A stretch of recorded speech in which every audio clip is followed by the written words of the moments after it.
Kanay dong ako to explain sa mo dong ha. Kani siya dong. Kanay dong natay tulo ka klase nga atong kuana na ni dong. BIP 1, BIP 2, BIP 3. Ya natay security deposit or investment dong. Ang kuana na dong in BIP 1 is 1,530. Ang BIP 2 is 4,050. Ang BIP 3 is 1,300. Ang account na ko dong is BIP 3. Tapos sa BIP 3 dong naatay 8 katas.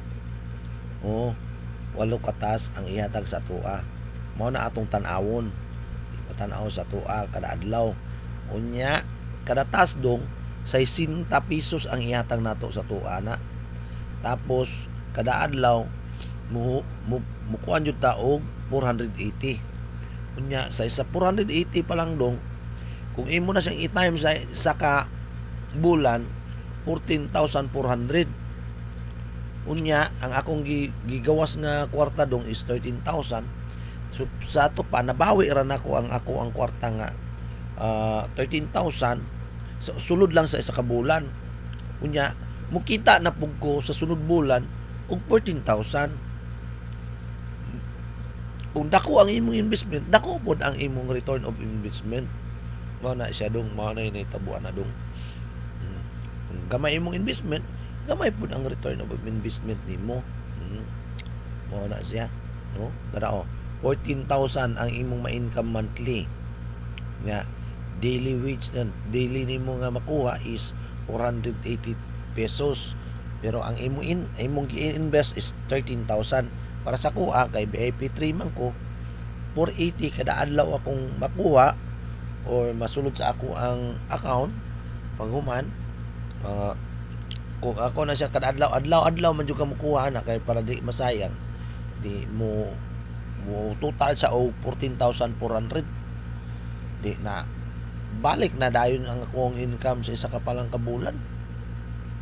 Di lang kay kanidong naa pa jud tay kuan ani dong kani laing income. Isa pa to nga income mo nga kanidong mas mo dagdagan pa jud ang imong income kung mang-recruit ka.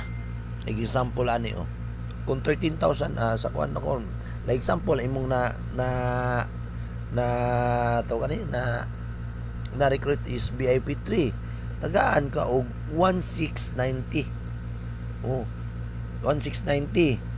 Nya like ang maximum nimo ma-recruit sa first level is 5 man ka buok.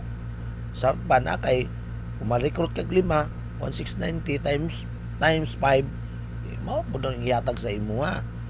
Nya like example ang kato imo ang level 1 mo recruit na pud sa imo ha og kuan.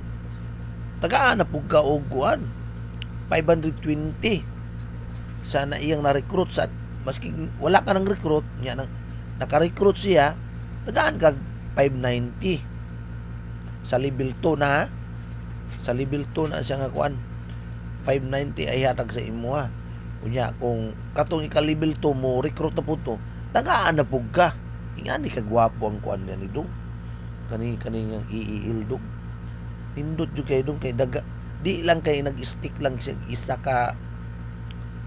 isa lang ka program ba nga maka-income ka, bali upat ka book program ang iyang kuanan para maka-income ka.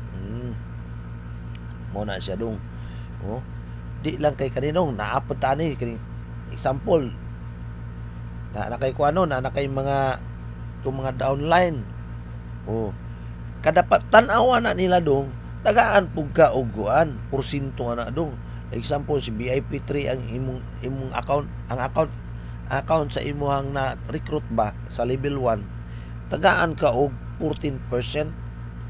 Ang pasabot ana dong, tagaan ka og 19.20 kada tan-aw niya. Karang 19.20 dito na sa 480 gikuha, kada tan-aw niya na kay porsyento nga 19.20 kada tan-aw niya. Like example katupong si ang imong level 1 nag-recruit pod nya nagtan-aw og salida, tan-aw ads, tagaan pug ka og kuan wala ni